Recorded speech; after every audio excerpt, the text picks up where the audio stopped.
Bismillahirrahmanirrahim. Masih di kitab Tasyirul Khalaq, itu bab tentang hukukul walidaini.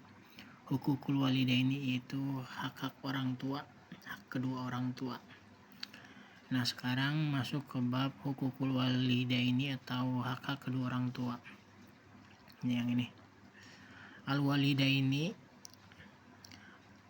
Al-walidaini huma sababu fi rujudil insani laula ana uhuma. Al-walidaini bermula kedua orang tua. Huma itu al-walidaini atau kedua orang tua, rujuknya as-sababu yang menjadi sebab fi wujudil insani pada adanya, yang bermula pada adanya manusia, atau yang bermula adanya manusia itu seorang anak. Adanya anak atau manusia itu bermulanya dari adanya orang tua, seperti itu.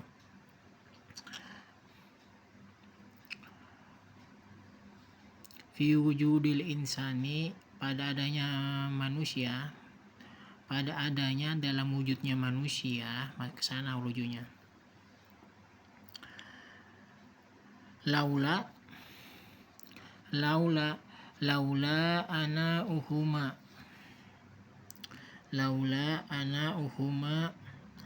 Laula jika tidak ana uhuma,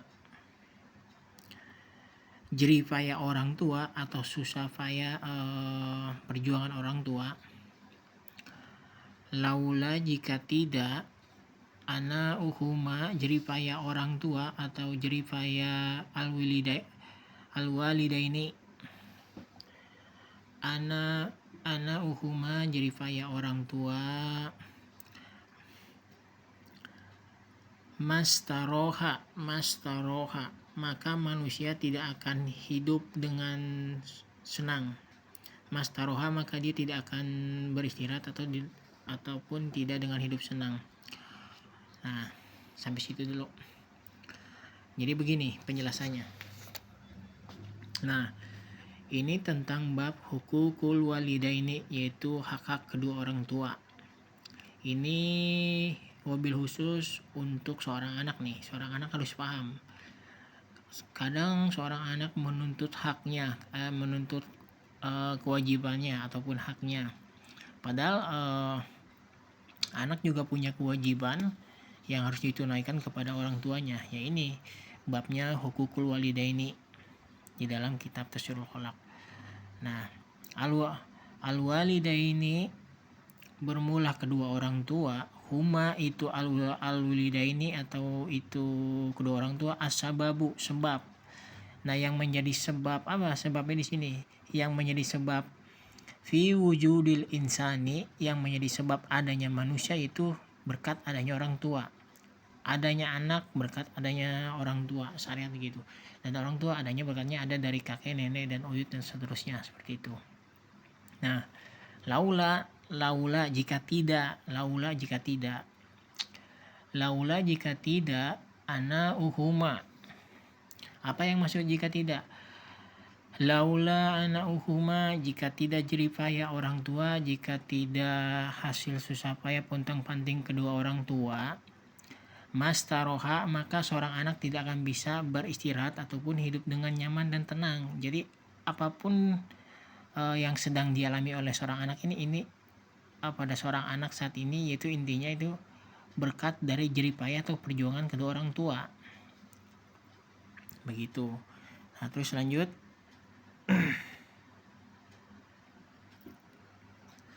Jadi seorang anak itu tidak akan bisa hidup enak kalau tidak ada hasil jerih payah orang tua, gitu. Jadi semuanya itu berkat jerih payah orang tua. Makanya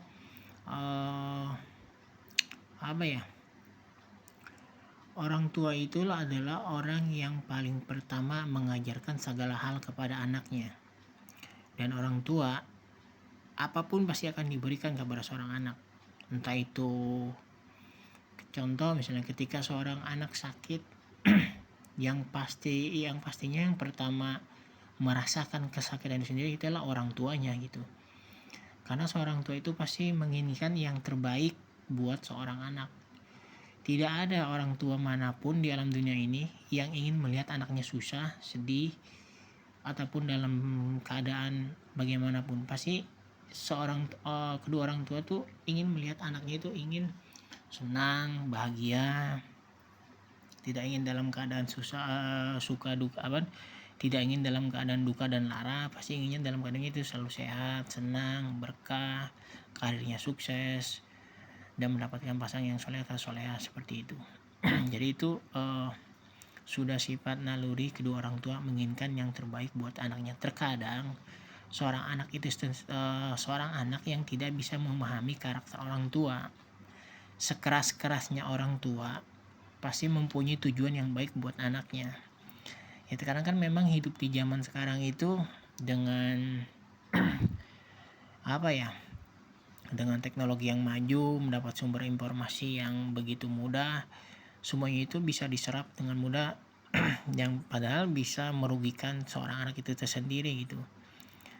Nah jadi makanya penting seorang anak itu mengetahui hukukul walidaini, hak kedua orang tua. Jadi seorang anak itu jangan terlalu banyak menuntut kedua orang tuanya, tapi cobalah berbakti selagi kedua orang tua itu ada gitu.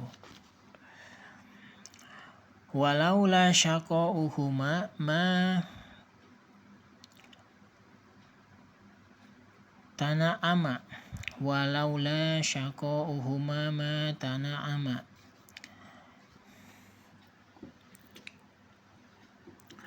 Walaula dan jika tidak syaqauhuma itu kesusahan orang tua. Syaqauhuma kesusahan dari kedua orang tua. Ma itu perkara. Tanah ama itu maka manusia tidak akan merasakan sebuah kenikmatan.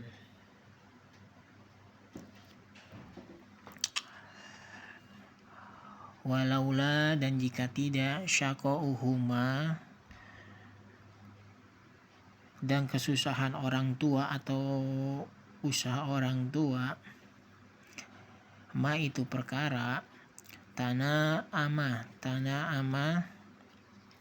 maka manusia tidak akan merasakan sebuah kenikmatan hidup. Biasanya ketika seorang anak masih dalam kandungan, ketika ia dalam kandungan lahir terus tumbuh, dan situ orang tua akan melakukan segala hal jeripaya untuk si anak ini ketika sudah besar merasakan hidup nikmat dan enak gitu. Jangan sampai apa yang dirasakan oleh kedua orang tuanya si anak ini merasakan kepahitan itu. Nah makanya di situ ada jeripaya orang tua. Nah disitulah seorang anak harus bersyukur kepada orang tua. Cara bersyukurnya gimana? Itu tadi, menunaikan hak-hak kedua orang tua, berbakti kepada orang tua, ataupun tunaikanlah keinginan kedua orang tua selagi keinginan itu memang tidak melanggar syariat agama. Apapun yang diperintahkan orang tua, tunaikan, laksanakan selagi tidak melanggar syariat agama. Intinya seperti itu aja. Jadi tunaikan. Karena keberkahan dan kesuksesan seorang anak adanya di kedua orang tua. Apabila seorang anak ia telah menyinggung perasaan kedua orang tua, membikin kedua orang tua menangis ataupun tersinggung lah intinya, atau mengeluarkan kata-kata yang tidak pantas, kasar kepada orang tua, wah jangankan di akhirat, di dunia pun udah pasti itu bakal belangsak hidupnya, karena nggak akan ada senangnya. Karena melawan kedua orang tua termasuk dosa yang besar. Jadi selain musyrik menyekutukan kepada Allah, ya salah satunya dosa besar itu adalah melawan kedua orang tua. Menyinggung perasaannya, pokoknya yang melawan orang tua ataupun mengeluarkan kata-kata yang tidak pantas seperti itu. Kalau sampai meneteskan air mata kepada orang tua atas tingkah laku kita seorang anak, sudah selayaknya kita meminta maaf kepada orang tua. Cobalah minimal setahun sekali pas lebaran Idul Fitri, sungkeman, cuci kakinya, minum bekas cucian air kakinya. Pasti sesudah kita melaksanakan hal kayak demikian, itu hidup akan jauh lebih nikmat, lebih mudah. Padahal pada hakikatnya ya kesusahan seorang anak dan ridhonya Allah itu adanya di orang tua. Jadi ya saya berharap jangan sampai membuang kesempatan lah selagi orang tua itu masih ada. Jadi maksimalkan, seperti itu aja. Nah lanjut, ama umuhu fahamalathu kurhan wa wada'athu kurhan wa ama abuhu faqad badala wus'ahu fima. Jadi gini, ama umuhu adapun ibunya manusia fahamalathu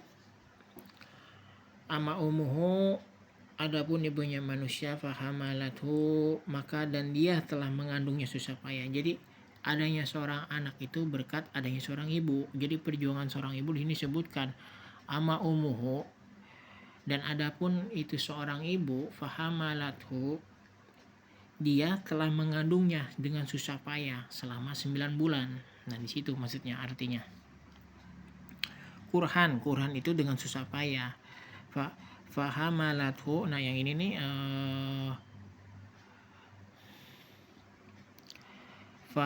fahamalathu, maka dia itu ibu, maka dia telah mengandungnya kurhan dengan susah payah. Wa wada'athu, telah melahirkan. Siapa yang telah melahirkannya? Tadi itu seorang ibu atau ummuhu, di sini nih rujuknya nih, ummuhu kurhan dengan susah payah. Wa wada'athu, telah melahirkan dengan gangguan yang melahirkan, kurhan itu dengan susah payah. Nah di sini sudah jelas, seorang ibu itu pasti dia akan mengandung selama 9 bulan terus melahirkan. Nah dalam proses mengandung itu seorang ibu itu tidaklah mudah hidupnya biasanya, karena selama mengandung 9 bulan itu seorang anak di dalam perut rahim seorang ibunya itu dibawa kemana-mana. Ketika ia tidur, seorang ibu dibawa, maka kenyamanan seorang ibu itu mulai terganggu, tapi dia tidak pernah mengeluh dalam proses mengandung itu selama 9 bulan. Jadi kalau kita khususnya bagi laki-laki, kalau kita ingin mengetahui gimana caranya susah payahnya dalam mengandung itu, coba aja kita selaku laki-laki ataupun anak perempuan gitu, membayangkannya gini aja analoginya, bahwa batu lah yang sebesar tangan kita ikat di depan perut kita. Kok nggak teng-teng aja bawa kemana-mana batu itu, kemana-mana. Dalam tidur kita bawa, dalam kita ingin berhajat kita bawa segala macam, dalam sholat dibawa. Gimana? Bayangkan selama 9 bulan seorang ibu itu begitu ketika melahirkan, ketika mengandung. Jangankan gimana ya, begitu hebatnya seorang ibu itu di situ letaknya. Ketika ia mengandung 9 bulan dibawa kemana-mana, dan kita pun belum tentu mampu melaksanakan seperti itu.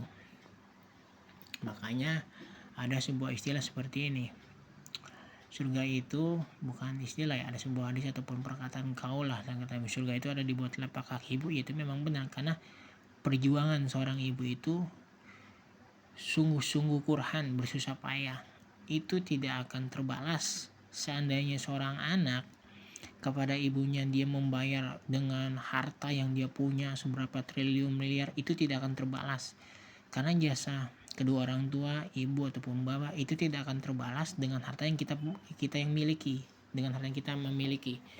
Mau miliaran pun, mau triliunan, bahkan mau dengan seisi alam dunia ini pun, jerih payah orang tua itu tidak akan bisa dibalas oleh seorang anak. Jadi cukuplah membalasnya dengan tidak membuat kedua orang tua itu menjadi sedih, menjadi anak yang durhaka seperti itu. Cukuplah membuat kedua orang tua kita senang, senyum, Karena dengan senyumnya orang tua, insya Allah orang tua akan ridho kepada anaknya, dan jika orang tua sudah ridho, Allah pun akan ridho. Maka hidup seorang anak akan dimudahkan. Sebaliknya, jika seorang anak membuat kedua orang tuanya bersedih, menangis, maka disitulah letak murkanya Allah langsung turun pada hari itu juga. Jangankan di akhirat, di dunia pun pasti langsung diturunkan pada saat itu juga, detik itu pun juga seperti itu.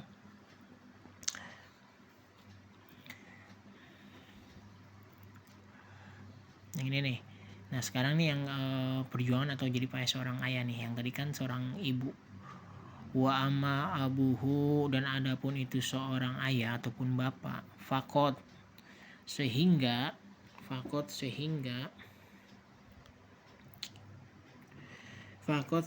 telah mencurahkan. Fakot badala di sini ya.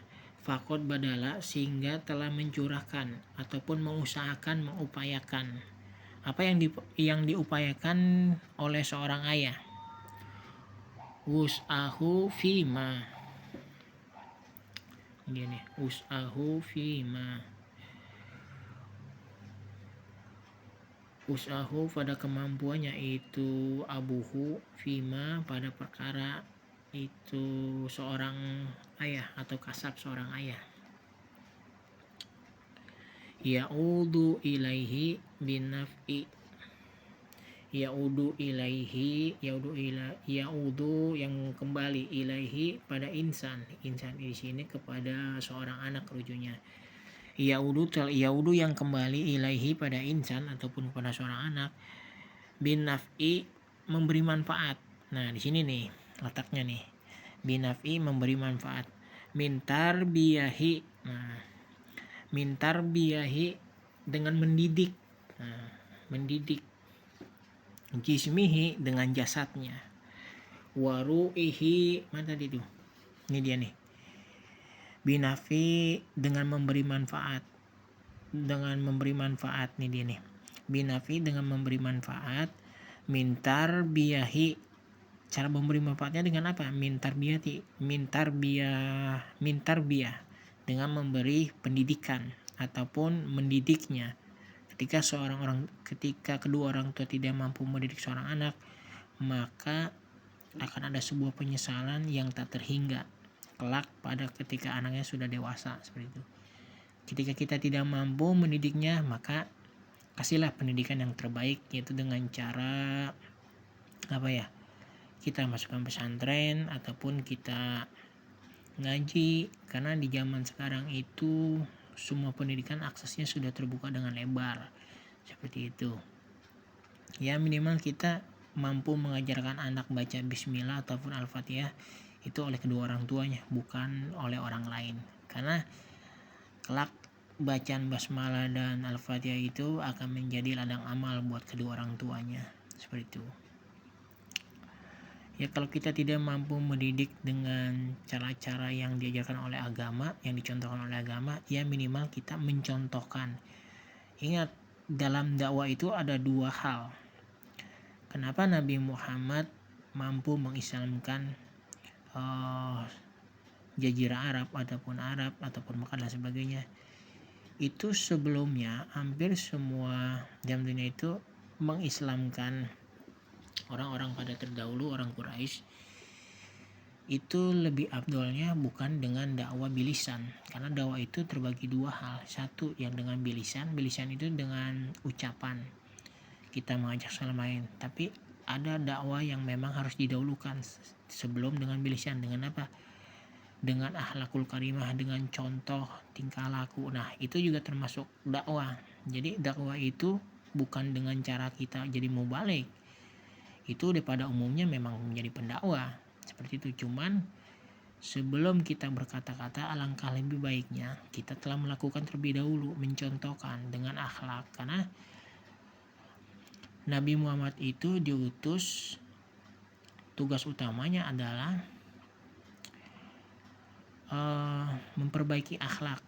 Kalau di zaman sekarang disebutnya revolusi mental. Karena revolusi mental itu pada dahulu kala pada zaman Nabi Muhammad itu sudah ada. Nabi Muhammad sudah mencetuskan kata-kata itu. Jadi bukan hal yang baru dalam hal itu. Pada hakikatnya Nabi Muhammad ya sudah mencetuskan itu tersendiri, yaitu merevolusi akhlak, itu berakhlakul karimah, bertutur kata yang baik, karena tutur kata yang baik itu akan menimbulkan perkataan yang bisa menyenangkan orang, bukan dengan perkataan yang menyinggung ataupun menyakiti hati orang lain.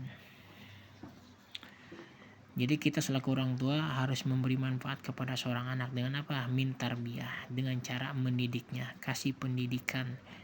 Dengan cara apa lagi? Karena pendidikan itu dengan jismihi. Jismihi itu disebut dengan apa namanya? Jismi itu dengan jasadnya. Jadi mendidik anak itu tidak cukup dengan jasadnya, tapi harus dengan rohnya juga. Rohnya seperti kita misalnya selalu mendoakan anak. Seperti kalau di dalam bahasa apa ya, daerah-daerah Jawa itu disebutnya namanya tirakat. Nah, biasanya tirakat ini dilakukan oleh kedua orang tua, dibagi tugasnya antara seorang ayah dan seorang ibu. Biasanya ibu ketika ingin masak, seorang ibu ingin masak, itu biasanya di daerah-daerah Jawa, tirakatnya biasanya baca sholawat tuh.